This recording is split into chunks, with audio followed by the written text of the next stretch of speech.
പള്ളിയുടെ അയൽവാസിക്ക് പള്ളിയിലല്ലാണ്ട് നിസ്കാരമില്ല. അത് വളരെ ശ്രദ്ധിക്കണം ഇൻഷാല്ലാഹ്.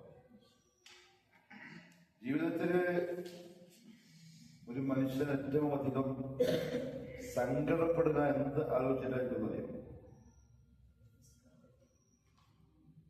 നഷ്ടപ്പെടുത്തിയതിന്റെ നഷ്ടബോധം ഭയങ്കരമായിരിക്കും. പിന്നെ കിട്ടില്ലല്ലോ. ഇപ്പൊ നമ്മൾ നിസ്കരിച്ച ഇഷ ഇനി മരിക്കുന്നവരെ തിരിച്ചു വരില്ല. അതാ പ്രശ്നം.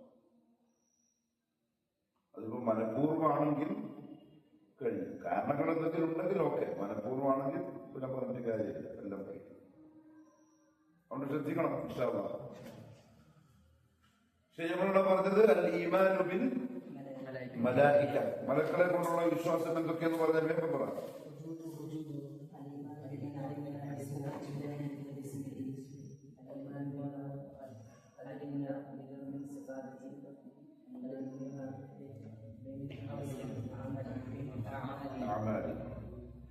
അതായത് മലക്കുകൾ ഉള്ളവരാണ്. അത് പ്രത്യേകം പറയാനുള്ള കാരണം മലക്കുകൾ ഇല്ല എന്ന് പറയുന്ന ഒരു ടീംസ് ഉണ്ട്. കാരണം ഗൈബിയാണ്. മലക്കുകൾ നമുക്ക് കാണാൻ പറ്റില്ല, നമ്മളെ കണ്ണുകൊണ്ട് കാണാൻ പറ്റിയ സാധനങ്ങളല്ല. കാരണം അവരെ സൃഷ്ടിക്കപ്പെട്ടത് എന്തിനെ കൊണ്ടാണ്? നൂറാണ്, പ്രകാശമാണ്.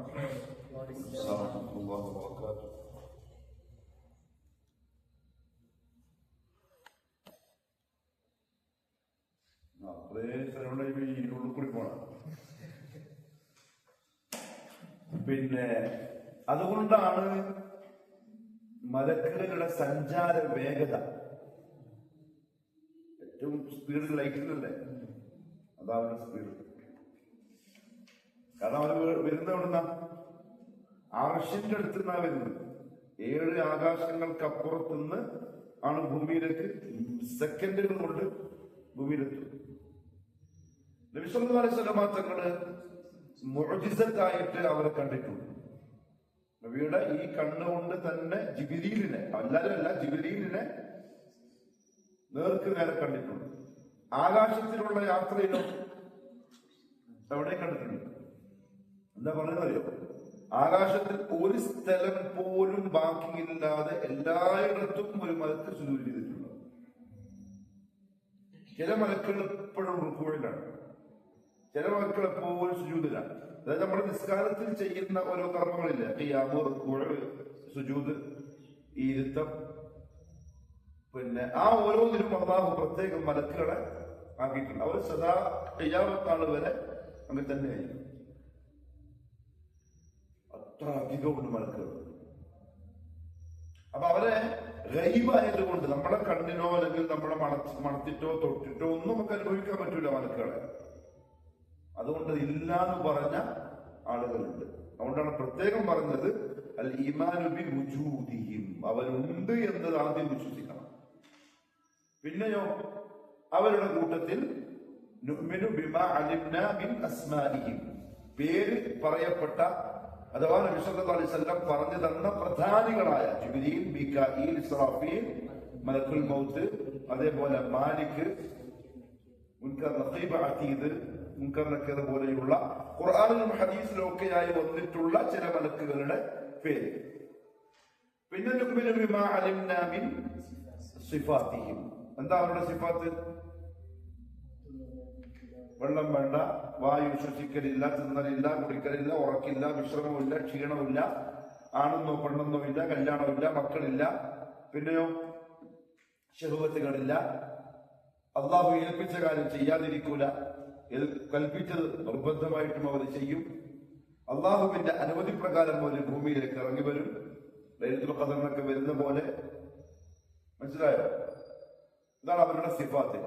പിന്നെ നുഅ്മിനു ബി അഅമാലി, അവർക്ക് ഏൽപ്പിച്ചിരിക്കുന്ന, റബ്ബ് ഏൽപ്പിച്ചിരിക്കുന്ന ചില ജോലികളുണ്ട്. ജിബ്രീൽ ഏൽപ്പിച്ച ജോലിയാണ് വഹയി കൊണ്ടേറ്റും കൊണ്ടുപോകും. പിന്നെയോ മീകാഈൽ മഴ, ഇസ്രാഫീൽ ഊതല്, മലക്കുൽ മൗത്ത് മരിപ്പിക്കല്, പിന്നെ മാലിക് നരകത്തിന്റെ ആള്, മുൻകർ നക്കീർ ഖബറില്, റഖീബ് അതീദ് എഴുതുന്ന ആൾക്കാർ, ഹമലത്തുൽ അർശ് അർശനെ ചുമന്ന് നിൽക്കുന്ന മലക്കുകള്, പിന്നെ ഇതേപോലത്തെ മജ്‌ലിസുകളിൽ പങ്കെടുക്കുന്ന ആൾക്കാർ, പിന്നെ ആദം സന്തതികളെ മനുഷ്യന്മാരെ സഹായിക്കാൻ, സംരക്ഷിക്കാൻ വേണ്ടി ഏൽപ്പിച്ചിരിക്കുന്ന ആളുകൾ. മനസ്സിലായോ? അങ്ങനെ ജോലികൾ ഏൽപ്പിക്കപ്പെട്ട വിഭാഗങ്ങളാണ്. അതും നമ്മൾ വിശ്വസിക്കും. ഇതാണ് മലായിക്കനെ കൊണ്ടുള്ള വിശ്വാസം. അൽ ഈമാനു ബിൽ മലായിക. അടുത്തതാ വകുതുബിഹി, നാലാമത്തെ റുക്ൻ അർക്കാനുൽ ഈമാനിൽ നാലാമത്തെ. ഒന്നൽ ഈമാനു ബില്ലാഹി, അള്ളാഹിനെ കൊണ്ട് പ്രധാനമായും വിശ്വസിക്കേണ്ടത് വുജൂദുഹു. പിന്നെയോ ഇഫ്റാദുല്ലാഹി തആല ഫിൽ റുബൂബിയ്യ വ ഫിൽ ഉലൂഹിയ്യ വ ഫിൽ അസ്മാഇ വസ്സിഫാത്ത്. പിന്നെ അൽ ഈമാനു ബിൽ മലായിക. പിന്നെ അൽ ഈമാനു ബിൽ കുതുബ്, കിതാബുകളിലുള്ള വിശ്വാസം. 4 കാര്യങ്ങളാണ് കിതാബുകളെ കൊണ്ടുള്ള വിശ്വാസം എന്ന് പറയുന്നത്. ആ 4 കാര്യം അങ്ങനെ തന്നെ നമ്മൾ വിശ്വസിച്ച് ഉറപ്പിക്കണം. ഇല്ലെങ്കിൽ നമ്മുടെ ഈമാന്റെ റുക്നുകള് പൂർത്തിയാക്കിയ മുമ്പിനായിട്ട് കൂട്ടൂല. ഈ 4 കാര്യം നിർബന്ധമായും കിതാബുകളെ പറ്റി വിശ്വസിക്കണം. ഒന്ന്, الإيمان بأن الله تعالى أنزل إلى كل نبي ورسول كتابا. എല്ലാ നബിമാരിലേക്കും റസൂലുമാരിലേക്കും അള്ളാഹു ഒരു കിതാബ് ഇറക്കിയിട്ടുണ്ട്. എല്ലാം നമുക്കറിയില്ല, നമുക്ക് പറഞ്ഞെന്ന് മാത്രം നമ്മൾ ഇന്നത് എന്ന് വിശ്വസിച്ചാൽ മതി. പക്ഷെ എന്ത് വിശ്വസിക്കണം? എല്ലാ നബിമാർക്കും എല്ലാ റസൂലുമാർക്കും അള്ളാഹു കിതാബ് കൊടുത്തിട്ടുണ്ട്. എഴുതിക്കോ, ഈമാനു بأن الله تعالى أنزل إلى كل نبي ورسول كتابا. الإيمان بأن الله تعالى إن أربعين نقول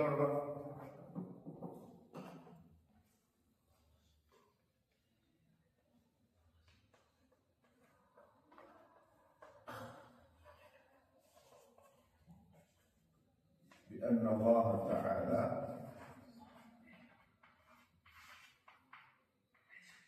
أنزل إلى كل نبي ورسول كتابا. أنزل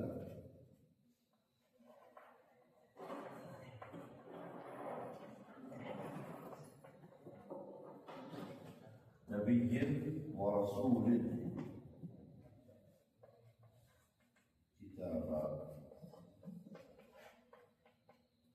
الإيمان بأن الله تعالى أنزل إلى كل نبي ورسول كتابا.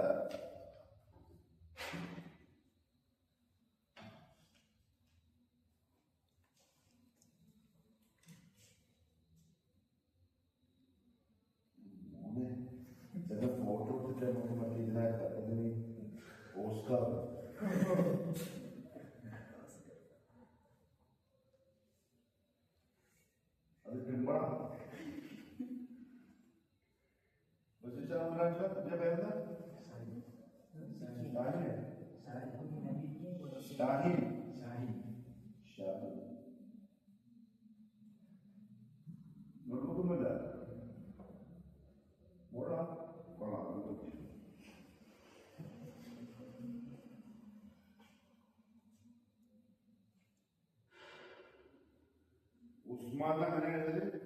ഇതിന്റെ മടക്കിൽ ഉസ്മാൻ അല്ല, ഉസ്മാൻ. സീനല്ല, ഉസ്മാൻ.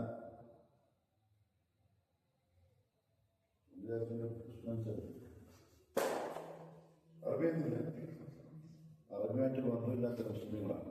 പോയി പഴയൊക്കെ പോയി. الإيمان بأن الله أنزل إلى كل نبي ورسول كتابا. എല്ലാ നബിമാരിലേക്കും റസൂലുമാരിലേക്കും അള്ളാഹു കിതാബ് ഇറക്കിയിട്ടുണ്ട് എന്ന് വിശ്വസിക്കണം. കിതാബില്ലാത്ത ആരുമില്ല. നബിയും റസൂലും തമ്മിൽ വ്യത്യാസമുണ്ട്. അടുത്ത 2, الإيمان بما علمنا اسمه من كتب الله تعالى باسمه. الإيمان بما علمنا برضه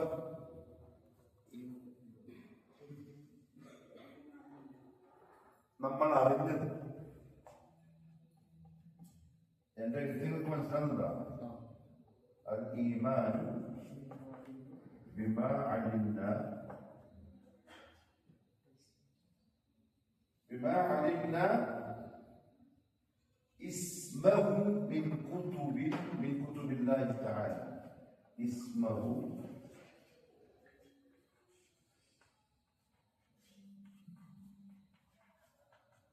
من كتب الله تعالى باسمه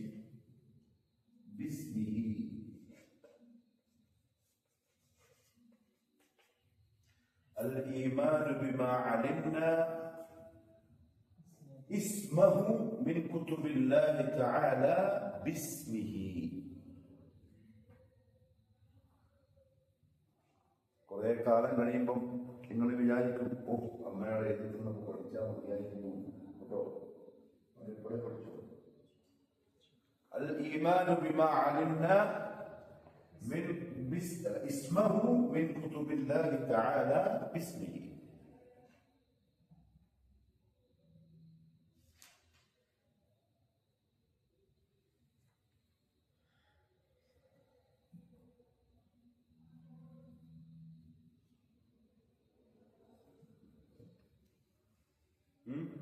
എന്താർത്ഥം? അള്ളാഹുവിന്റെ കിതാബുകളിൽ നിന്ന്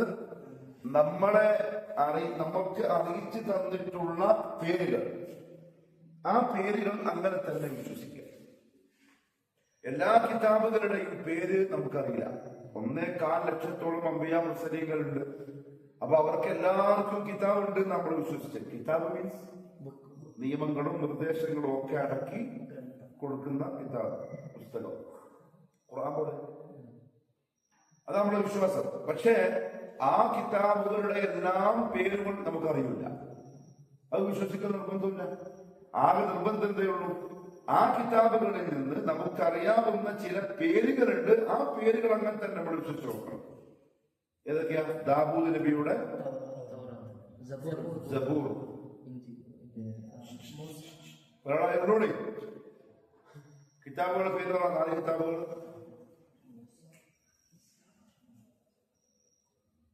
കെമിസ്ട്രി, പിന്നേതാ? അല്ല, നീ പറഞ്ഞ അസീസ്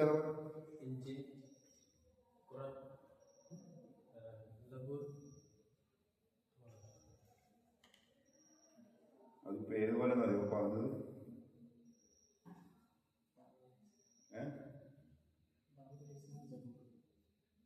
തർത്തീബ് അനുസരിച്ച് പറയണം, ഓർഡറിൽ പറയണം. ദാവൂദ് നബിയുടെ സബൂർ, മൂസ നബിയുടെ തൗറാത്ത്, ഈസ നബിയുടെ ഇൻജീൽ, മുഹമ്മദ് നബിയുടെ ഖുർആൻ.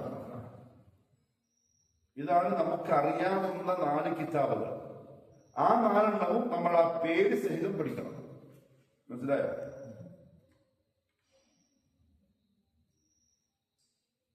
അതല്ലാത്ത കിതാബുകളുടെ പേര് നമുക്കറിയില്ല. അറിയണമെങ്കിൽ ആര് പറഞ്ഞു തരണം? ഖുർആനിൽ അള്ളാഹു പറയണം, അല്ലെങ്കിൽ നബി സല്ലല്ലാഹു അലൈഹി വസല്ലം പറഞ്ഞു തരണം. കാരണം ഇത് ഗൈബാണ്, കഴിഞ്ഞു പോയി. അത് ഈ 2 ആൾക്കാരും പറഞ്ഞു തന്നിട്ടില്ല.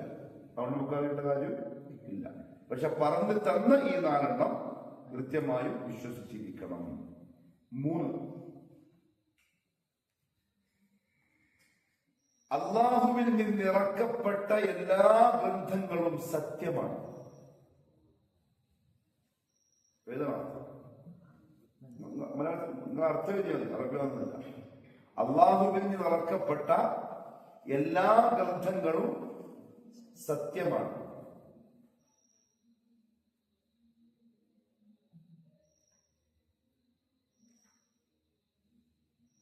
ബ്രാക്കറ്റില് പിന്നീട്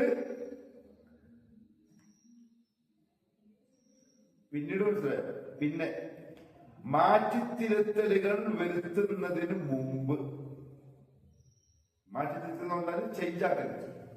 അതായത് നമ്മൾ നോക്കിയേ, ഇപ്പൊ സബൂറായാലും തൗറാത്തായാലും ഇൻജീലായാലും അത് അള്ളാഹു ആ നബിമാരുടെ കാലത്ത് ഇറക്കി കൊടുത്തപ്പം അത് ഹക്കാണ്. പക്ഷെ അതിന്റെ പണ്ഡിതന്മാർ, തൗറാത്തിന്റെയും ഇൻജീലിന്റെയും സബൂറിന്റെയും ഒക്കെ ഉലമാക്കള്, പുരോഹിതന്മാർ എന്ത് ചെയ്തു? അവരുടെ താല്പര്യത്തിനനുസരിച്ച് അതിനെന്ത് ചെയ്തു? ഏറ്റവും കുറച്ചലും മാറ്റലും പിടിക്കലും ഒക്കെ നടത്തി. ഇപ്പൊ ലോകത്ത് നിലവിലുള്ള തൗറാത്തും ഇൻജീലും എന്തല്ല? ഹക്കല്ല. കാരണം അതിൽ മനുഷ്യർ കൈകടത്തലുകൾ നടത്തിയിട്ടുണ്ട്. ക്രിസ്ത്യാനികളുടെ പാതിരിമാര്, ജൂത പാതിരിമാരെന്ത് ചെയ്യും? ആളുകളുടെ, അതായത് ഇപ്പോ പൈസക്കാരും അധികാരികളും ഇവരെ കണ്ട് പൈസ കൊടുക്കും, ഇവരെ സ്വാധീനിക്കും. അവർക്കനുസരിച്ച് ഇവരെന്ത് ചെയ്യും? കിതാബില് ഒരു നിയമം എഴുതും. അപ്പൊ സാധാരണക്കാർ ആ കിതാബ് വിശ്വസിക്കുന്നതാണല്ലോ. അവർ നോക്കുമ്പോ ആ കിതാബിൽ ആ നിയമമുണ്ട്. അപ്പൊ എല്ലാവരും അതങ്ങ് അംഗീകരിക്കും. പക്ഷെ പൈസക്കാർക്ക് വേണ്ടി മാത്രം എഴുതിയതായിരിക്കും. ചിലപ്പോ അധികാരികൾ പ്രജകളെ പിടിച്ചു നിർത്താൻ വേണ്ടി എന്ത് ചെയ്യും? ഇല്ലാത്ത നിയമങ്ങൾ പറയും. അപ്പൊ ആൾക്കാർ ചോദ്യം ചെയ്യും. അപ്പൊ അവര് പാതിരിമാരോട്, അച്ഛന്മാരോട് പോയി ചോദിക്കും. അപ്പൊ അവര് കിതാബിൽ ഇത് കാണിച്ചു കൊടുക്കും. പക്ഷെ അത് കിതാബിലുള്ളതല്ല. പിന്നെയോ ഇവര് കൂട്ടിച്ചേർത്തതായിരിക്കും ദുനിയാവിന് വേണ്ടിയിട്ട്. അങ്ങനെ തിരുത്തൽ വരുത്തുന്നതിന് മുമ്പാണ് ഹക്ക് എന്ന് പറഞ്ഞത്. മനസ്സിലായോ? അല്ലാണ്ട് ഇപ്പം നിലവിൽ മാറ്റി തിരുത്തൽ വന്നതിന് ശേഷമുള്ളതുണ്ടല്ല ഹക്കല്ല. അങ്ങനെ തന്നെ വിശ്വസിക്കണം. നിലവിലുള്ള തൗറാത്തും ഇഞ്ചീലും സബൂറും ഖുർആനും ഹക്കാണ്. അള്ളാഹു ഇറക്കിയ കിതാബുകളെല്ലാം സത്യമാണ്, അതിന് കളവില്ല. പക്ഷെ ബ്രാക്കറ്റില് ആ ഗ്രന്ഥങ്ങളിൽ ചേഞ്ചുകൾ അല്ലെങ്കിൽ മാറ്റി എന്തിന് മലയാള ഭാഷയിൽ വരുന്നതിന് മുമ്പ്, വന്നതിന് ശേഷം ഹക്കല്ല. അതാണ് മൂന്നാമത്തെ കാര്യം. നാലാമത്തത്, പരിശുദ്ധ ഖുർആൻ ഒഴിച്ചുള്ള ബാക്കി എല്ലാ ഗ്രന്ഥങ്ങളിലും ഈ പരിപാടികൾ നടന്നിട്ടുണ്ട്. മാറ്റി തിരുത്തലുകൾ വന്നിട്ടുണ്ട്. പരിശുദ്ധ ഖുർആൻ ഒഴിച്ച് ബാക്കി എല്ലാ ഗ്രന്ഥങ്ങളിലും മാറ്റിത്തിരുത്തലുകൾ വന്നിട്ടുണ്ട്.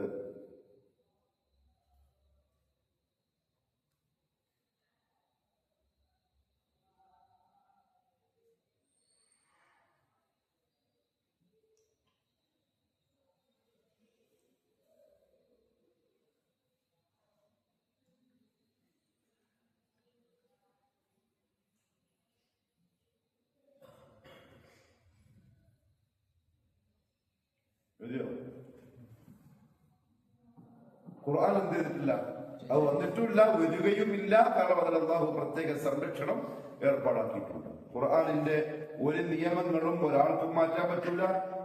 ആ ഖുർആനിലേക്ക് എന്തെങ്കിലും പ്രത്യേകിച്ച് എഴുതി ചേർക്കാൻ പറ്റൂല, കുറക്കാൻ പറ്റൂല, കൂട്ടാൻ പറ്റൂല. ഇനി കോടിക്കണക്കിന് ആളുകൾ എല്ലാവരും ഒരുമിച്ച് തീരുമാനിച്ചാലും അത് നടക്കില്ല.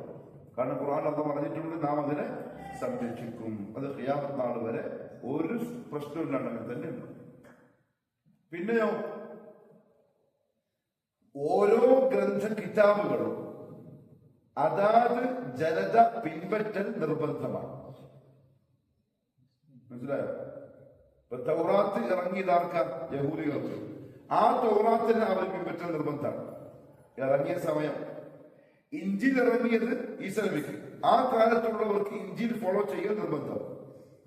ദാവൂദ് നബിന്റെ കാലത്ത് ഇറങ്ങിയതാണ് സബൂർ. ഇപ്പൊ ദാവൂദ് നബിന്റെ കാലത്തുള്ള ആൾക്കാർക്ക് ഖുർആൻ ഇറങ്ങലോടുകൂടിയോ ഖിയാമത്ത് നാൾ വരെ ഇനി വരുന്ന എല്ലാവർക്കും ഇതിനെ ഫോളോ ചെയ്യാൻ നിർബന്ധം. മനസ്സിലായോ? എന്ന് മാത്രമല്ല, ഇനി തൗറാത്ത് ഇറങ്ങിയ കാലത്ത് ജീവിച്ച ഒരാള് ആയുസോടുകൂടി ബാക്കിയായി എന്ന് വെച്ചോ. മനസ്സിലായോ? തൗറാത്ത് ഇറങ്ങിയ കാലത്ത് ജീവനോടെ ഉണ്ടായ ഒരാൾ ഇപ്പോഴും മരിച്ചിട്ടില്ല. നബി സല്ലല്ലാഹു അലൈഹി വസല്ലം തങ്ങൾക്ക് ഖുർആൻ ഇറങ്ങിയപ്പോഴും അയാൾ ജീവനോടെ ഉണ്ട് എങ്കിൽ ഇനി തൗറാത്ത് ഫോളോ ചെയ്യലില്ല, ഖുർആനെ മാത്രമേ ഫോളോ ചെയ്യാൻ പറ്റുള്ളൂ. അപ്പൊ നമ്മൾ തന്നെ വിശ്വസിക്കുന്നുണ്ട് എന്ത്? തൗറാത്ത് ഹക്കാണ്, ഇഞ്ചീൽ ഹക്കാണ്, സബൂർ ഹക്കാണ്. ഈ പാതിരിമാര് മാറ്റി തിരുത്താത്ത തൗറാത്തിന്റെ ഒരു കോപ്പി നമ്മുടെ കയ്യിൽ കിട്ടിയെന്ന് വെച്ചോ, അപ്പോഴും നമുക്കത് ഫോളോ ചെയ്യാൻ. കാരണം പരിശുദ്ധ ഖുർആനിന്റെ വരവോടുകൂടി ബാക്കി 3 കിതാബുകളുടെ നിയമങ്ങളും മൻസൂഖായി എന്ന് പറയും അറബിയിൽ. അസ്ഥിരപ്പെടുക ഭാഷ പറഞ്ഞാൽ തള്ളപ്പെട്ടു. ഇനി ആ നിയമങ്ങൾ ബാധകമല്ല, വാല്യുബിൾ അല്ല. മനസ്സിലായോ? അതും വിശ്വസിക്കൽ നിർബന്ധമാണ്. അപ്പൊ എന്തൊക്കെ പറഞ്ഞു? ആകാശത്തിൽ നിന്ന് ഇറക്കപ്പെട്ട എല്ലാ കിതാബുകളും. ആ ബശീർച്ചാൻ മൂലം എന്താണ് പരിപാടി? ഒരു ശ്രദ്ധ കുറവുണ്ട് മൊത്തത്തിൽ. അങ്ങനെയാ? പിന്നെ ശ്രദ്ധ കുറവുള്ള പോലെ തോന്നുന്നുണ്ട്. ശ്രദ്ധിക്കണം. അപ്പൊ ആകാശത്തിൽ നിന്ന് ഇറക്കപ്പെട്ട എല്ലാ കിതാബുകളും ഹക്കാണ്. അത് വിശ്വസിച്ചേ പറ്റുള്ളൂ. എല്ലാ നബിമാർക്കും അല്ലാഹു കിതാബ് നൽകിയിട്ടുമുണ്ട്. അതിൽ നമുക്ക് പറയപ്പെട്ട, നമ്മളോട് പറയപ്പെട്ട, പേര് പറയപ്പെട്ട കിതാബുകളുടെ പേരടക്കം വിശ്വസിക്കൽ നിർബന്ധമാണ്. ആ 4 സബൂർ, തൗറാത്ത്, ഇൻജീൽ, ഖുർആൻ. പിന്നെയോ 3, ആ കിതാബുകൾ മാറ്റിത്തിരുത്തലുകൾ വരുത്തുന്നതിന് മുമ്പ് ഹക്കാണ്. പക്ഷെ അതിൽ മാറ്റിത്തിരുത്തുകൾ വന്നതിന് ശേഷം അത് പോയി, പിന്നെ അത് സത്യമെന്ന് പറയാൻ പറ്റില്ല. ഒരു മാറ്റിത്തിരുത്തലുകളും വരാത്ത ഗ്രന്ഥം ഖുർആൻ മാത്രമാണ്. ബാക്കിയൊക്കെയും ചേഞ്ച് ചെയ്യപ്പെട്ടിട്ടുണ്ട്. ഖുർആനിന്റെ വരവോടുകൂടി ഓരോ കിതാബുകളും ഇറങ്ങിയ കാലത്ത്, ആ കാലത്ത് ജീവിക്കുന്ന ആളുകൾക്ക് ആ കിതാബിനെ ഫോളോ ചെയ്യൽ നിർബന്ധമാണ്. ഖുർആൻ ഇറങ്ങിയതോടുകൂടി ഖിയാമത്ത് നാൾ വരെ ഇനി മുഴുവൻ ആൾക്കാരും ഖുർആനിനെ ഫോളോ ചെയ്യൽ നിർബന്ധമാണ്. മനസ്സിലായോ? അതുകൊണ്ടാണ് ഉമർ റളിയല്ലാഹു അൻഹു ഒരിക്കൽ തൗറാത്തിന്റെ ഒരു കോപ്പി എടുത്ത് റസൂലുള്ളാഹിന്റെ അടുത്ത് പോയി. എനിക്ക് ചൂടായി. അപ്പൊ നബി പറഞ്ഞെന്താ, മൂസാ നബി തന്നെ ഇനി ഒന്നുകൂടി വന്നാലും എന്റെ ഖുർആൻ അനുസരിച്ച് വേണം ജീവിക്കാൻ, അല്ലാണ്ട് തൗറാത്ത് അനുസരിച്ച് ജീവിക്കാൻ പറ്റൂല. ഇതാണ് കിതാബുകളെ കൊണ്ട് പ്രധാനമായും നമ്മൾ അറിയേണ്ട കാര്യങ്ങൾ. അൽ ഈമാനു ബിൽ കുതുബ്. മനസ്സിലായോ? അപ്പൊ ഇക്കാലത്തുള്ള ജൂതന്മാര്, അതേപോലെ നസാറാക്കള്, അതേപോലെ സബൂറിന്റെ ആൾക്കാർ അവരുണ്ടെങ്കിൽ അവര് ചിലപ്പം അവരുടെ കിതാബുകളിൽ പറഞ്ഞ ചില കാര്യങ്ങൾ നമ്മുടെ ഖുർആനിലുണ്ടാവും. മനസ്സിലാകുന്നുണ്ടോ? ചിലതുണ്ടാവില്ല. അപ്പൊ ഒരാളൊരു തൗറാത്ത് കണ്ടിട്ട് ആ തൗറാത്തിൽ ഇന്ന കാര്യം പറഞ്ഞിട്ടുണ്ട് എന്ന് പഴയ കോപ്പിയാന്ന് വെച്ചോ, ഹക്കായ കോപ്പി, പിന്നീട് പാതിരിമാർ എഴുതി ചേർത്ത കോപ്പിയല്ല, പണ്ട് കാലത്തായി ഇറങ്ങിയതിൽപ്പെട്ട ഒരു കോപ്പി ഒരാളെങ്ങനെയോ സൂക്ഷിച്ച് കൈമാറി ഒന്നിരുത്തന്റെ കൈവരിൽ ഇപ്പൊ കിട്ടിയെന്ന് വെച്ചു. അപ്പൊ ഓൻ പറയാണ് ഇത് ഹക്കാണല്ലോ, നമുക്ക് അങ്ങനെ വിശ്വസിക്കാൻ നിർബന്ധമല്ലേ ഹക്കാണെന്ന്. ഇതിൽ ചേഞ്ചാലും വരുത്തിയിട്ടില്ല എന്ന് ഉറപ്പാണ്. അതുകൊണ്ട് ഞാൻ ഈ നിയമം പാലിക്കുകയാണ് എന്ന് പറഞ്ഞാൽ പറ്റൂല. മനസ്സിലായോ? അത് ഹക്കാണെങ്കിലും ഖുർആൻ ഇറങ്ങിയത് കൊണ്ട് ഇനി അത് ഫോളോ ചെയ്യല് പറ്റും. എന്നാൽ ചിലപ്പോ തൗറാത്തിലോ ഇൻജീലിലോ സബൂറിലോ പറഞ്ഞ ഒരു നിയമം അതുപോലെ ഖുർആനിൽ പറയപ്പെട്ടിട്ടുണ്ടെങ്കിൽ അത് ഫോളോ ചെയ്യും. അപ്പൊ നമ്മൾ എന്തിനെയാ ഫോളോ ചെയ്യുന്നത്? അതിനല്ല, ഖുർആനെയാണ്. പക്ഷെ അത് രണ്ടിലുണ്ട് എന്ന് മാത്രം. നമുക്ക് മനസ്സിലായോ? നമ്മുടെ ആ ഗ്രന്ഥങ്ങളിൽ പറയപ്പെട്ടതിനെ സത്യമാക്കിക്കൊണ്ട് ഖുർആനിൽ അതേപോലെ പറഞ്ഞാൽ അതിനെ നമ്മൾ ഫോളോ ചെയ്യും. അപ്പൊ നമ്മൾ ഫോളോ ചെയ്യുമ്പോൾ തൗറാത്ത്, ഇൻജീലും സബൂറും ഒക്കെ ഫോളോ ചെയ്യുന്ന ആൾക്കാരും അങ്ങനെ ചെയ്യുന്നുണ്ടാവും. പക്ഷെ നമ്മൾ ചെയ്യുന്നത് അതിലുള്ളതുകൊണ്ടല്ല, പിന്നെ അതിലുള്ളത് ഖുർആനിൽ അല്ലാഹു പിന്നെയും നമ്മളോട് പറഞ്ഞതിനെ കൊണ്ടാണ് അത് ചെയ്യുന്നത്. സംഭവം മനസ്സിലായോ? ഖുർആനാണെങ്കിലോ ഇനി ഖിയാമത്ത് നാൾ വരെ ഇത് മാത്രമേ ഉള്ളൂ. അതിൽ പറയപ്പെട്ടതനുസരിച്ച് മനുഷ്യർക്ക് ജീവിക്കാൻ പറ്റുള്ളൂ, അങ്ങനെ പാടുള്ളൂ. മനസ്സിലായോ? ഒരു കാലം വരും അന്ത്യനാളിന്റെ മുന്നോടിയായി, അന്ന് ഖുർആനും ഉയർത്തപ്പെടും. മനസ്സിലായോ? ബാക്കി 3 ഗ്രന്ഥങ്ങളും മാറ്റിത്തിരുത്തലായി. ഇതിനെന്തില്ല, മാറ്റിത്തിരുത്തല പറ്റൂല. അതുകൊണ്ട് ഇതിനെന്ത് ചെയ്യും? ഉയർത്തിക്കളയും. അപ്പൊ ആളുകൾ രാവിലെ എഴുന്നേറ്റിട്ട് മുസ്ഹഫ് മറച്ചു നോക്കുമ്പോ അതിലെടുത്ത് ഉണ്ടാവില്ല, ഖുർആൻ ഉണ്ടാവില്ല. ഖുർആൻ എന്ന് പറയുന്നത് മുസ്ഹഫ് അല്ല. മുസ്ഹഫ് നമ്മളെന്താ? ഖുർആൻ എഴുതിയ പുസ്തകം, അതാണ് മുസ്ഹഫ്. ആ മുസ്ഹഫ് ഉണ്ടാവും, പക്ഷെ അതിന്റെ ഉള്ളിൽ ഖുർആൻ ഉണ്ടാവില്ല. ഖുർആൻ ഹിഫ്ദ് ചെയ്ത ഹാഫിദുകൾ ഉണ്ടാവും, പക്ഷെ മനസ്സിൽ നിന്ന് പോയി പോകും. ഓതിക്കൊണ്ടിരുന്ന സൂറത്തുകൾ വരെ മറന്നു. അങ്ങനെ സംഭവിച്ചാൽ മനസ്സിലാക്കിക്കൊള്ളുക, എന്തെടുത്തിരിക്കുന്നു? ഖിയാമത്ത് നാൾ അടുത്തിരിക്കുന്നു. അതിനു മുന്നോടിയായിട്ട് അല്ലാഹു ചെയ്യുന്ന ഒരു കാര്യം, ആ ഖുർആനിലൂടെ നമ്മളെ അറിയിച്ചു തന്ന ഇൽമിനെ ഉയർത്തും. ഇൽമിനെ ഉയർത്തല് ഈ ഖുർആൻ ഉയർത്തുന്ന പോലെ ആളുകളുടെ മനസ്സിൽ നിന്ന് ഇൽമിനെ മായ്ച്ചു കളയലോ മറപ്പിക്കലോ അല്ല. പിന്നെയോ ആലിമീങ്ങളെ നെരിപ്പിക്കും. ഈ അടുത്ത് ഒരു മഹാനായ പണ്ഡിതൻ മരണപ്പെട്ടു. ആരാ? റബീഉ ബിൻ ഹാദി അൽ മദ്ഖലി. ഷെയ്ഖ് റബീഉ എന്ന് പറയുന്ന, ഷെയ്ഖ് മദ്ഖലി എന്നറിയപ്പെടുന്ന അഹ്ലുസുന്നയുടെ പ്രഗത്ഭനായ പണ്ഡിതൻ.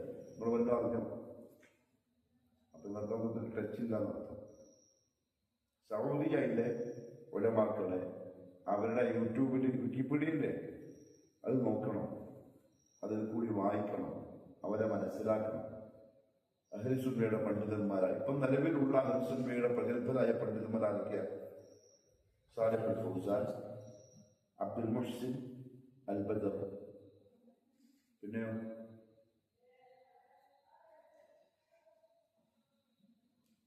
എനിക്ക് അടുത്ത ആഴ്ച പറഞ്ഞാൽ ഗൂഗിളിൽ സെർച്ച് ചെയ്യണം. അഹ്ലുസുന്നയുടെ നിലവിലുള്ള അഹ്ലുസുന്ന വൽ ജമാഅത്തിന്റെ സലഫികളായ ഉലമാക്കളുടെ, പ്രധാനപ്പെട്ട ഉലമാക്കളുടെ പേര് ഓരോരുത്തരായിട്ട് മരിച്ചു പോയിക്കൊണ്ടിരിക്കുകയാണ്. അള്ളാഹു ഇൽമിനെ ഉയർത്തല് ആലിമിങ്ങളെ വിശ്വസിക്കണം. മൗത്തുൽ ആലിമി മൗത്തുൽ ആലം ഒരു ചൊല്ലുണ്ടാവുകയും, ഒരു ആലിമിന്റെ, ഒരു പണ്ഡിതന്റെ മരണം ലോകത്തിന്റെ മരണമാണ്. എന്താണ് പറയാൻ കാരണം? ഒരാൾ ഒരിക്കലോടുകൂടിയായിരുന്നു പോയി, അങ്ങനെ ഓരോരുത്തരായിട്ട് പോകും. റസൂലുള്ളാഹി സ്വല്ലല്ലാഹു അലൈഹി വസല്ലം പറഞ്ഞു, പിന്നെ ജനങ്ങൾ അറിവില്ലാത്ത ആളുകളെ ഇമാമുകളാണ്, നേതാക്കന്മാരാണ്. എന്നിട്ട് ആ അറിവില്ലാത്തവരോട് ഇവർ ഫത്വ ചോദിക്കും. അവരാ അറിവില്ലായ്മ വെച്ച് എന്തെങ്കിലും ഫത്വ കൊടുക്കും. അവരും വഴികേടിലാവും, ഈ ചോദിച്ച ആൾക്കാർ അവർ വഴികേടിലാക്കുകയും ചെയ്യും. അന്നത്തെ കാലമാണ് അന്ത്യനാളുമായി ബന്ധപ്പെട്ട് മനസ്സിലായോ? അപ്പൊ ഇതാണ് ഈ 4 പ്രധാനപ്പെട്ട കാര്യങ്ങൾ കിതാബുമായിട്ടുള്ള വിശ്വാസവുമായി ബന്ധപ്പെട്ട്. അടുത്തത് ഈമാനു ബിർ റുസുൽ. 3 കാര്യങ്ങളാണ് ആ വിഷയത്തിൽ നമുക്ക് വിശ്വസിക്കൽ നിർബന്ധം. അമ്പിയാ മുർസലീങ്ങളെ കൊണ്ടുള്ള വിശ്വാസത്തിൽ 3 കാര്യങ്ങളാണ് നമ്മൾ വിശ്വസിക്കൽ നിർബന്ധം. നമ്മളതിന്റെ തർജ്ജമ എഴുതി വെച്ചാൽ, 1, ലോകത്ത് വന്നിട്ടുള്ള എല്ലാ ജനതയിലേക്കും അള്ളാഹു റസൂലിനെ നിയോഗിച്ചിട്ടുണ്ട്.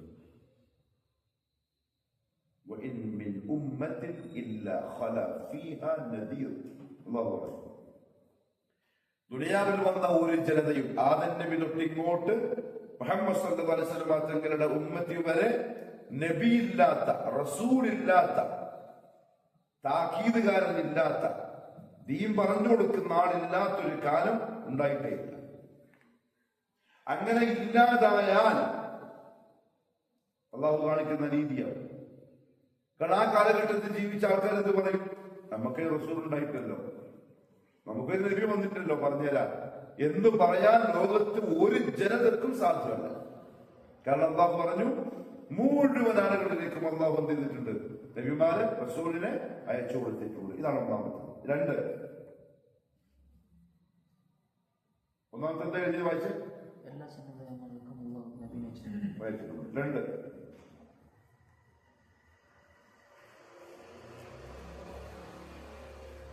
ആ നബിമാരുടെ കൂട്ടത്തിൽ നമ്മളോട് പറയപ്പെട്ടവരുടെ പേരുകൾ നമ്മൾ പഠിക്കുന്നു, അംഗീകരിക്കുന്നു.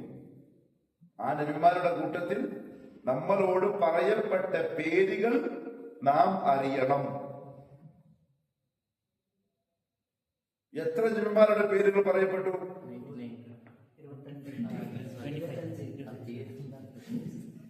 25. അടുത്ത സൂറത്ത്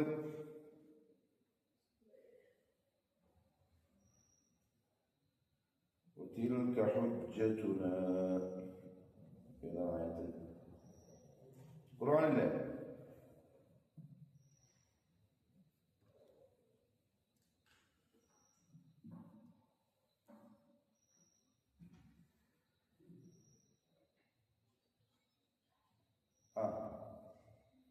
സൂറത്ത് അൻആം എടുക്കും. സൂറത്തുൽ അൻആം അതിന്റെ 80-ാമത്തെ ആയത്തെടുക്കും. അല്ല, 80 അല്ല, സോറി, പിന്നെ 84, 84.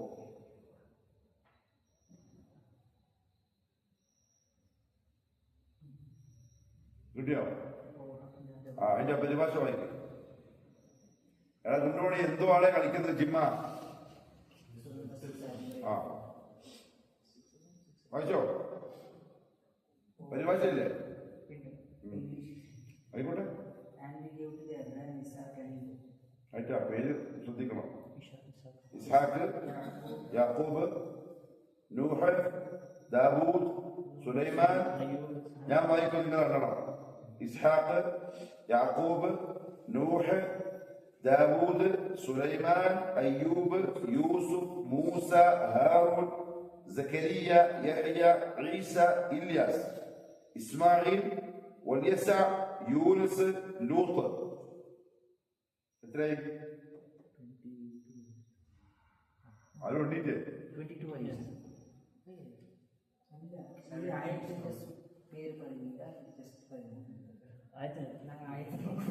ഞാൻ പേരെണ്ണീറ്റേ, പേര് പറഞ്ഞില്ലേ? അപ്പൊ എണ്ണീറ്റ ബാക്കി എത്ര വേണം? അതൊക്കെ ആദം, ഇദ്രീസ്, ഷീദ്, പിന്നെ നൂഹ്, ഹൂദ്, സാലിഹ്, ഇബ്രാഹിം, ലൂത്ത്, പിന്നെ ഇസ്ഹാഖ്, ഇസ്മാ. അടുത്ത ആഴ്ച എല്ലാവരും എഴുതി കാണിച്ചത് 25 പ്രവാചകന്മാരുടെ പേര്. ഇപ്പൊ 2 കാലം ഞാൻ പറഞ്ഞ ഏതൊക്കെയാ? അതേപോലെ അമ്പിയാ മുർസലുകളുടെ പേര്. ആരെ ഓർമ്മിപ്പിക്കുക? ഓക്കെ, അപ്പൊ അതാണ് എന്ത് ഒന്നാമത്തെ കാര്യം. അമ്പിയാ മുർസലീങ്ങളുടെ വിശ്വാസം എന്ന് പറഞ്ഞാൽ എല്ലാ ജനതയിലേക്കും അല്ലാഹു നബിമാരെ അയച്ചിട്ടുണ്ട്. 2, ആ നബിമാരുടെ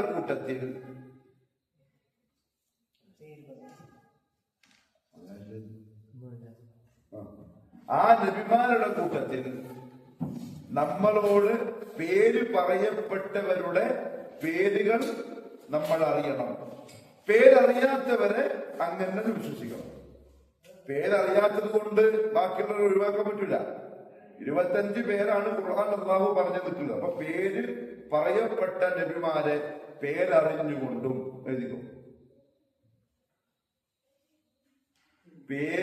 രണ്ടാമത്തെ കാര്യം, പേര് പറയപ്പെട്ട നബിമാരെ ആ പേരോടുകൂടിയും. മനസ്സിലായോ?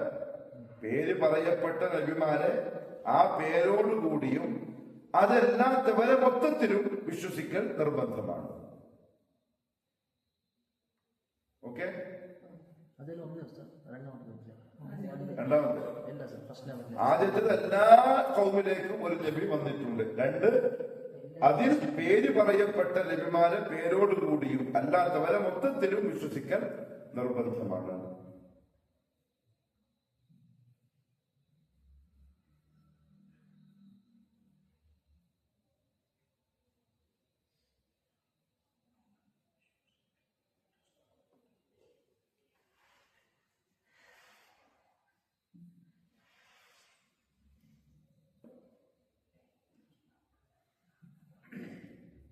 അയോ അപ്പം 25 1.25 ലക്ഷത്തോളം അമ്പിയാ മുർസലീങ്ങൾ. അതിൽ നബി വേറെ റസൂല് വേറെ. അധികവും നബിമാരാണ്. 300 എത്ര മുർസലീങ്ങളുള്ളത്? 300-ൽ-അധികം. മനസ്സിലായോ? 300-ൽ-അധികം 330-ഓളം ആര്, അല്ലെങ്കിൽ 313-ഓളം റസൂൽ. 313-ഓളം റസൂല്. നബിയും റസൂലും തമ്മിലുള്ള വ്യത്യാസം സിമ്പിൾ ആയിട്ട് പറഞ്ഞാൽ, ആളുകളെ തൗഹീദിലേക്ക് വിളിക്കൽ നിർബന്ധമാണ് റസൂലിന്. നബിക്കോ നിർബന്ധമില്ല. അതിന്റെ കാരണം, നബിമാര് വരുന്നത് ആളുകൾ തൗഹീദിൽ നിന്ന് ശിർക്കിലേക്ക് പോയത് നോക്കിയിട്ടല്ല. വ്യത്യാസം മനസ്സിലാക്കണം.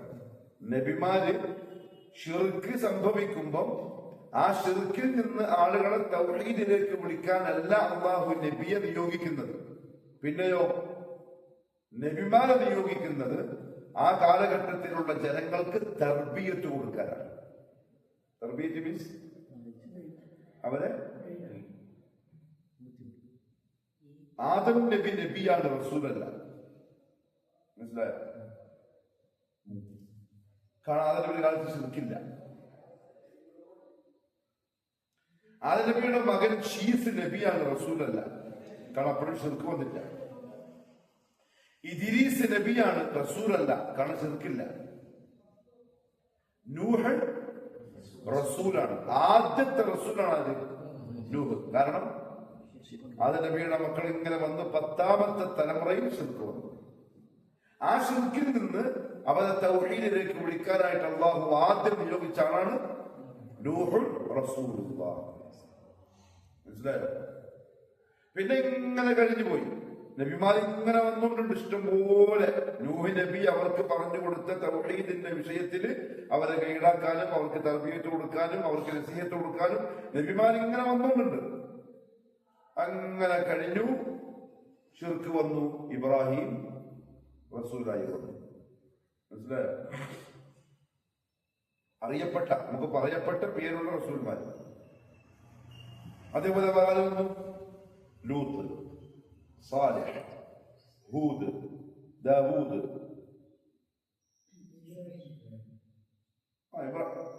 ആ 333 പേര്. അവരൊക്കെ വന്നത് ശിർക്ക് വന്നപ്പം എന്ത് ചെയ്യാൻ വേണ്ടിട്ടാ? തൗഹീദിലേക്ക് വിളിക്കാൻ. എന്നാൽ നബിമാരോ ആ റസൂലുമാര് പഠിപ്പിച്ച ഒരു ദീനുണ്ടല്ലോ തൗഹീദ്, അതിൽ ഉറപ്പിച്ച് നിർത്താൻ വേണ്ടി അയക്കപ്പെട്ടവരാണ് നബിമാർ. സംഭവം മനസ്സിലായോ?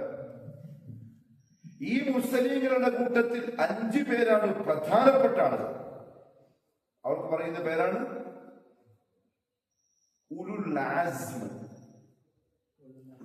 എല്ലാം പഠിച്ചു നോക്കണം. ടോട്ടൽ എത്ര പറഞ്ഞത് നബിമാരെ മുസ്ലിങ്ങൾ? 1,20,25,000 എത്ര പൂജ്യം വേണം? ആയാ 1,25,000 ആയാ? എല്ലായിരത്തിന്റെ പറഞ്ഞല്ല. അവരിൽ 25 പേരാണ് ഖുർആനിന്റെ പേര് പറഞ്ഞ ആൾക്കാർ. നമ്മൾ അഖീദ അങ്ങനെയാണ്, നമ്മുടെ വിശ്വാസം അമ്പിയാ മുസ്ലിങ്ങളെ പറ്റി അങ്ങനെ ആയിരിക്കണം. ഈ 25 പേര് അല്ല, ഈ 1.25 ലക്ഷത്തിൽ 313 ആണ് എത്ര? മുർസൽ, റസൂൽ, മുർസൽ. ബാക്കിയൊക്കെ നബിമാരാണ്. ഈ 313 ഖുർആനിൽ പേര് പറഞ്ഞ 25 പേര്. ഈ 25 പേരിൽ പ്രധാനപ്പെട്ട 5 പേർക്ക് പറയുന്ന പേരാണ്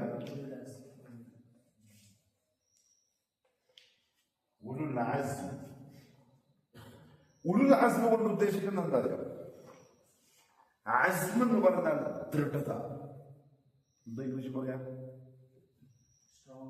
സ്ട്രോങ്. അതായത് തൗഹീദ് പ്രബോധനം ചെയ്യുന്ന വഴിയിൽ ഏറ്റവും അധികം പരീക്ഷണങ്ങൾ നേരിടേണ്ടി വന്ന 5 ആളുകൾ. പക്ഷെ കുലുങ്ങിയില്ല, പേടിച്ചിട്ടില്ല, അനങ്ങിയിട്ടില്ല. അത്ര ഉറപ്പുള്ള നബിമാരാണ് ഈ 5 പേര്. ആരൊക്കെയത്? നൂഹ്, ഇബ്രാഹിം, മൂസ, ഈസ, മുഹമ്മദ് അലൈഹിസ്സലാത്തു വസ്സലാം. അറിയോ? ഈ 5 പേരിൽ 2 പേർ പ്രത്യേകം സെലക്ട് ചെയ്യപ്പെട്ട ആളുകളാണ്. ഇബ്രാഹിമും മുഹമ്മദും സ്വല്ലല്ലാഹു അലൈഹി വസല്ലം. ഇബ്രാഹിം നബി, മുഹമ്മദ് നബി. ഈ 2 പേരിൽ പ്രഗത്ഭനാണ് മുഹമ്മദ് നബി സ്വല്ലല്ലാഹു അലൈഹി വസല്ലം.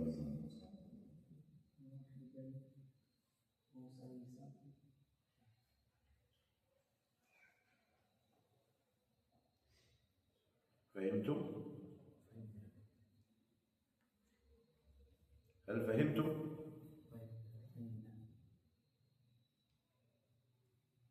فهمنا. അറബിയെല്ലാം പഠിപ്പിക്കണമെന്നുണ്ട്. പക്ഷെ നിങ്ങൾക്ക് പറഞ്ഞ് ഞാൻ അറ്റൻഡ് ചെയ്തിരിക്കണം. അപ്പൊ എനിക്ക് ദേഷ്യം പിടിക്കും. അവർക്ക് വെറുതെ പഠിപ്പിച്ചാൽ പഠിക്കണം. മനസ്സിലായോ? ഇതാണ് അംബിയാ മുർസലീങ്ങളെ കൊണ്ടുള്ള നമ്മളുടെ വിശ്വാസം. മൂന്നാമത്തെ എന്താ പറഞ്ഞത്? രണ്ടെണ്ണം ഏതൊക്കെയാ പറഞ്ഞത്?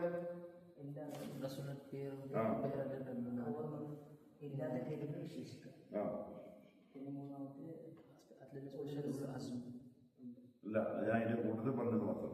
മൂന്നാമത്തത്, എല്ലാ നബിമാരുടെയും അഖീദ ഒന്നാകുന്നു. ഏതാ? ലാ ഇലാഹ ഇല്ലല്ലാഹ്. എല്ലാ നബിമാരും ലോകത്ത് വന്ന് പറഞ്ഞത് ലാ ഇലാഹ ഇല്ലല്ലാഹ്. എന്നാൽ അവരുടെ ശരീഅത്ത് വ്യത്യസ്തമാകുന്നു. ശരീഅത്ത് മീൻസ് ദീനിന്റെ നിയമങ്ങൾ.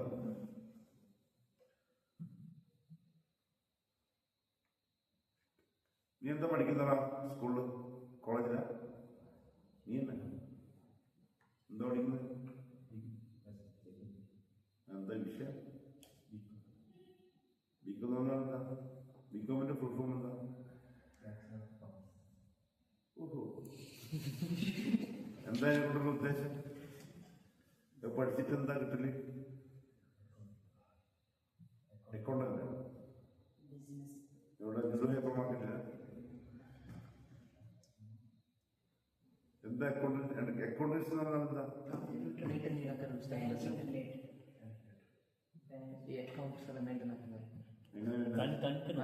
കണക്കൂട്ടുന്നല്ലേ? അങ്ങനെ പറഞ്ഞാൽ പറയണ്ടേ? പറയണം, കണക്കൂട്ടുന്ന പണി ഇത്രല്ലേ? വേറെന്തല്ലേ? ദുനിയാവിന്റെ പഠിപ്പുള്ള അത്രയുള്ള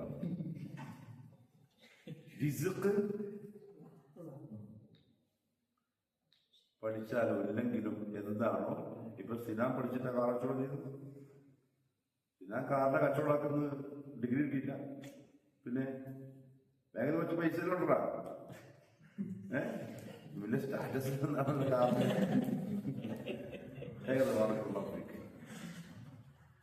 എത്ര കൊല്ലം? 2 കൊല്ല. ഈ കൊല്ലം ബാക്കിയുണ്ട്. എത്ര വയസ്സായി?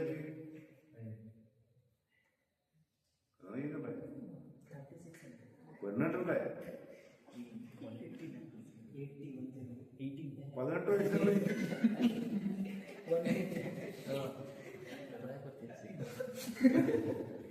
18 വയസ്സേ ഉള്ളൂ. ഡിഗ്രി സെക്കൻഡ് ഇയർ ആയിട്ട് 18 വയസ്സായിട്ടുള്ളൂ. +2 കഴിയുമ്പോൾ 16 വയസ്സല്ലേ? ഇപ്പൊ നെക്സ്റ്റ്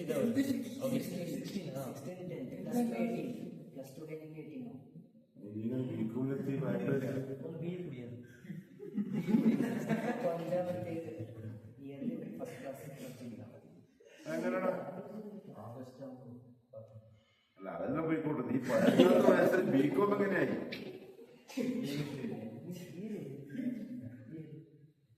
അപ്പൊ എത്രാമത്തെ വയസ്സിലായി? നീ SSLC എത്രാമത്തെ വയസ്സിലായി? 2-18.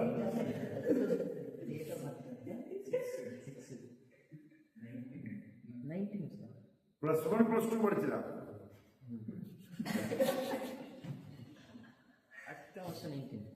എനിക്ക് മനസ്സിലായില്ല.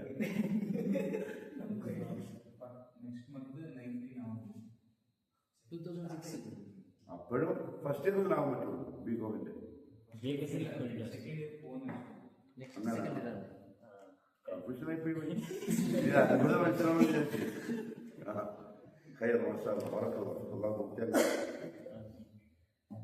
അപ്പൊ എന്താ പറഞ്ഞത്? എല്ലാ നബിമാരുടെയും അഖീദ ഒന്നാണ്. ലാ ഇലാഹ ഇല്ലല്ലാഹ് ആദം നബിയുല്ലാഹ്, ലാ ഇലാഹ ഇല്ലല്ലാഹ് ശീസുൻ നബിയുല്ലാഹ്, ലാ ഇലാഹ ഇല്ലല്ലാഹ് ഇദ്രീസുൻ നബിയുല്ലാഹ്, ലാ ഇലാഹ ഇല്ലല്ലാഹ് നൂഹുൻ റസൂലുള്ളാഹ്.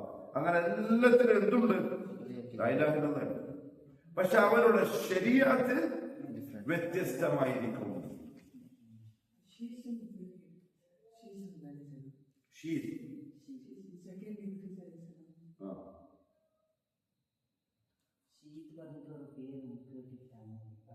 അതിലില്ല.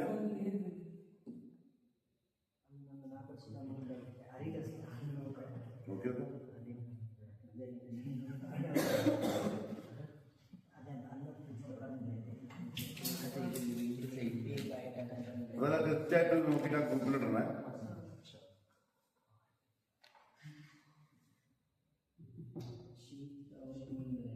نبي الله شيث هو أحد أنبياء الله المذكورين في الكتب المقدسة. هذا من حوالي مضامة هنا കേട്ടോ.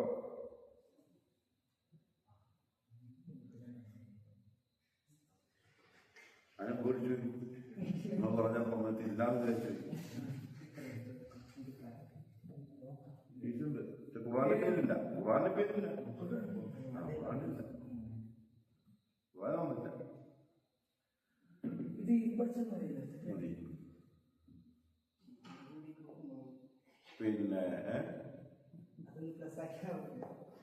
പിന്നെ ഖുറാനിൽ വന്നത് മാത്രമേ അതിനെക്കുറിച്ച് പറയാം.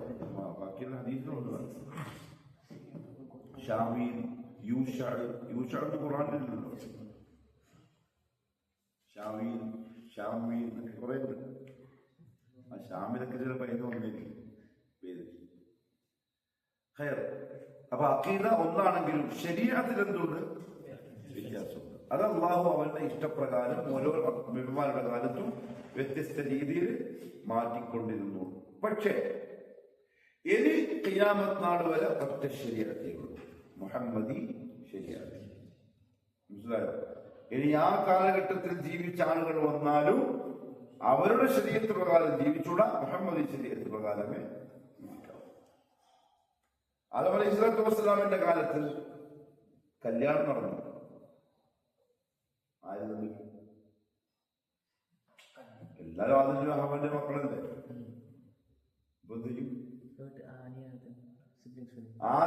ഹവ്വ പ്രസവിച്ചത് ഒക്കെ ഇരട്ടകളാണ്. ഒരാളും കൊണ്ടു, പിന്നെ ഒരാളും കൊണ്ടു, പിന്നെ ഒരാളും കൊണ്ടു. ആദ്യം ഹാബീൽ, അതിന്റെ കൂടെ ഒരു പെണ്ണ്, പിന്നെ കാബീൽ, അതിന്റെ കൂടെ ഒരു പെണ്ണ്. അങ്ങനെയാണ് വന്നത്. 20 പ്രസവം. എത്ര മക്കളായി? 21 പ്രസവം. 42 മക്കളെ പ്രസവിച്ച ഉമ്മയാണ് ഹവ്വ. ദുനിയാവിലെ ഏറ്റവും സൗന്ദര്യമുള്ള സ്ത്രീകളൊക്കെ എന്നറിയും.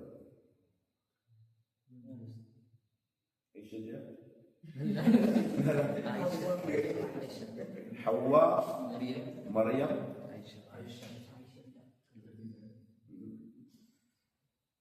ഉമ്മ ഹവ്വ, ഈസ നബിയുടെ ഉമ്മ മറിയം, ഇബ്രാഹിം നബിന്റെ ഭാര്യ സാറ.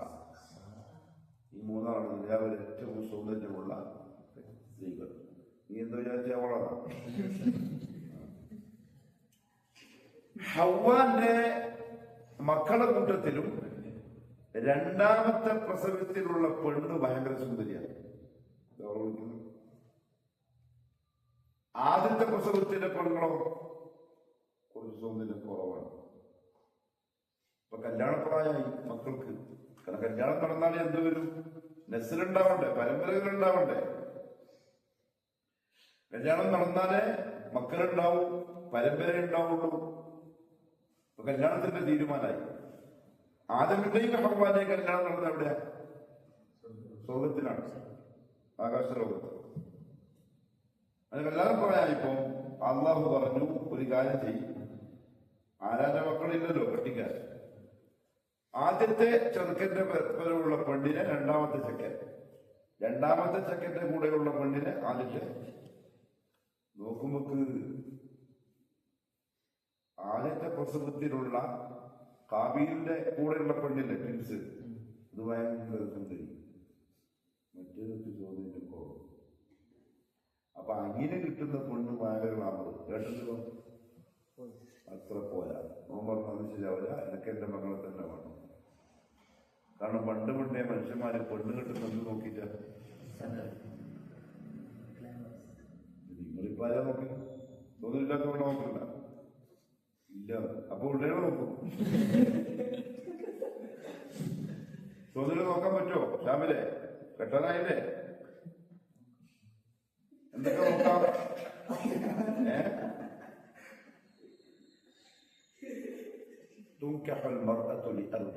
നാല് കാര്യങ്ങളാണ് സാധാരണ നോക്കുക. ഒന്ന് ലിമാലിഹ, പൈസ.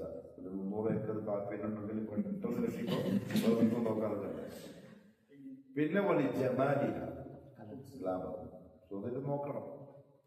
പിന്നെ വലി ഹസബിഹ, കുടുംബം, തറവാട്.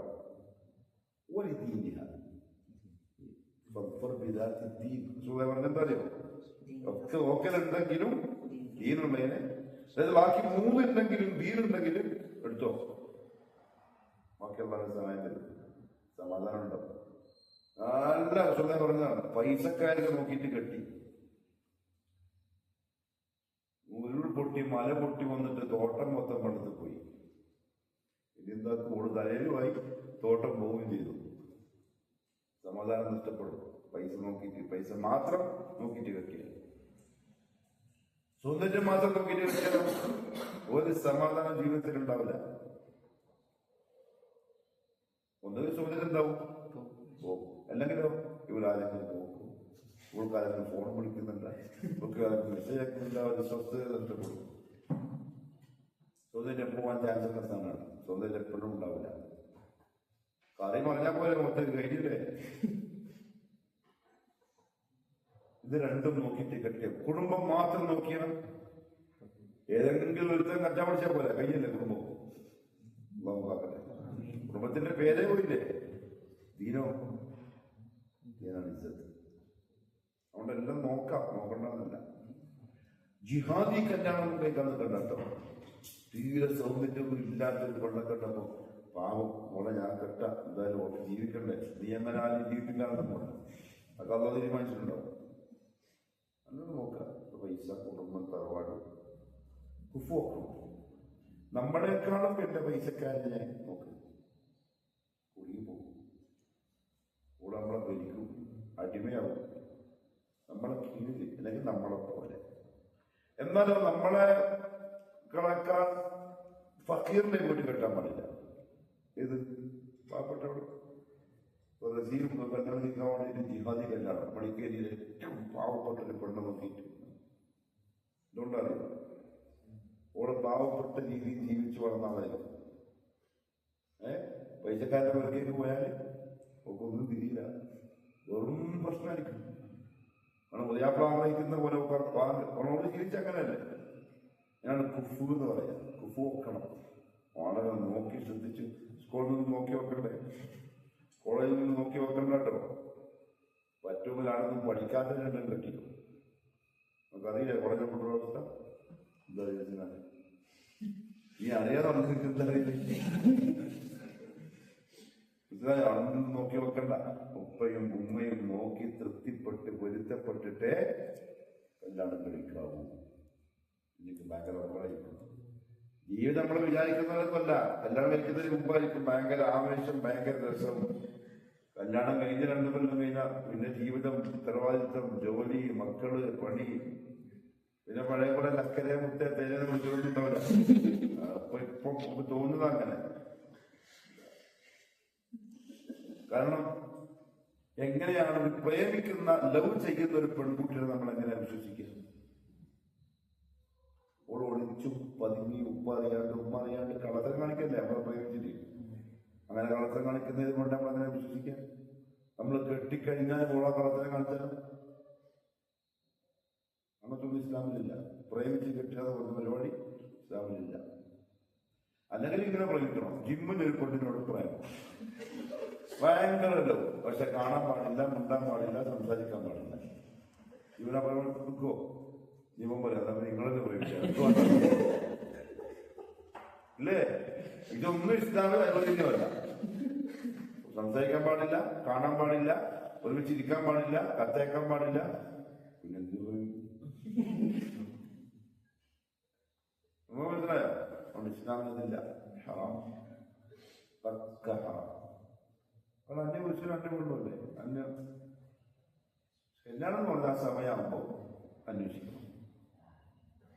പെണ്ണ് ഇങ്ങോട്ടല്ല അന്വേഷിക്കുന്നത്, നമ്മളോ ആണ് അങ്ങോട്ട് അന്വേഷിക്കണം. നല്ല നീലുള്ള പെണ്ണിനെ, സൗന്ദര്യം, നല്ല തറവാടൊക്കെ നോക്കി എന്ത് ചെയ്യണത്തിനാണ്? മേലെ പോയിട്ട് ഈ പെണ്ണിനുമ്പാനോട് മുള പിടിച്ചെന്നോണം, ഉപ്പാനുമാനാധിക്കണം, അവരയക്കണം, ചോദിക്കണം. ആ ഒരു നാട്ടിലൊരു മര്യാദയുണ്ട്, അതനുസരിച്ച് ചെയ്യാമോ. ഇല്ലാത്തത് ഫ്ലോപ്പാണ്. 99.9 ചിലതൊക്കെ ദീപിന്റെ കിട്ടിയവരൊക്കെ എന്ത് ചെയ്തു? രക്ഷപ്പെട്ടു. വിശ്വാസം ഉണ്ടാകും പരസ്പരം. ഒരിക്കലും വിശ്വസിക്കാൻ പറ്റില്ല. അതിനുള്ള അള്ളാഹു പറഞ്ഞു മൂത്ത മോനെ രണ്ടാമത്തെ പെണ്ണെ കൊണ്ട് കെട്ടിക്കുക, രണ്ടാമത്തെ മോനെ മൂന്നത്തേലുള്ള പെണ്ണിനെ കൊണ്ട് കെട്ടിക്കുക. അപ്പം മൂത്തവൻ പറഞ്ഞു ഒന്നും നടക്കൂല, എനിക്ക് തോതിലുള്ള പെണ്ണിനെ തന്നെ വേണം. അങ്ങനെയാണ് അനിയനോട് തോന്നുന്നത് ദേഷ്യം വന്നത്. ആ ദേഷ്യം എവിടെ അവസാനിച്ചു? അനിയനെ കൊല്ലുന്നതിൽ അവസാനിച്ചു. സുഖമായി പറഞ്ഞ ലോകത്തിൽ ഇത്ര കൊലപാതകം നടന്നാലും അതിന്റെ കുറ്റം മോന്റെ കബറിലേക്ക് പോകും. അതിന് പിന്നെ ആദ്യത്തെ മോന്റെ കബറിലേക്ക്. ഞാൻ പറഞ്ഞത് ആ ശരീരത്തിൽ അങ്ങനെ ആങ്ങളെ നമ്മൾ കല്യാണം കഴിക്കല് നിയമമാണ്, ഹറാമല്ല. കാലങ്ങൾ കഴിഞ്ഞ് വന്നു, ഓരോ നിയമങ്ങളും മാറി വന്നു. വിശ്രമ മനസ്സിൽ മാത്രമുള്ള കാലമായപ്പോഴേക്കും രണ്ട് സഹോദരിമാരെ ഒരുമിച്ച് കെട്ടുന്നതും ഹറാമാണ്. മനസ്സിലായില്ല? ഞാൻ എന്ത് ചെയ്തു? ഒരു പെണ്ണിനെയും ഓളെ അനിയത്തിനെയും കൂട്ടി കെട്ടി. അത് പറ്റുമോ? ആദ്യകാലത്തുണ്ടായിരുന്നു. പിന്നീട് അള്ളാഹു പറഞ്ഞു രണ്ട് സഹോദരിമാരെ ഒരുമിച്ച് കെട്ടാൻ പറ്റൂല. ഉപ്പാന്റെ ഭാര്യ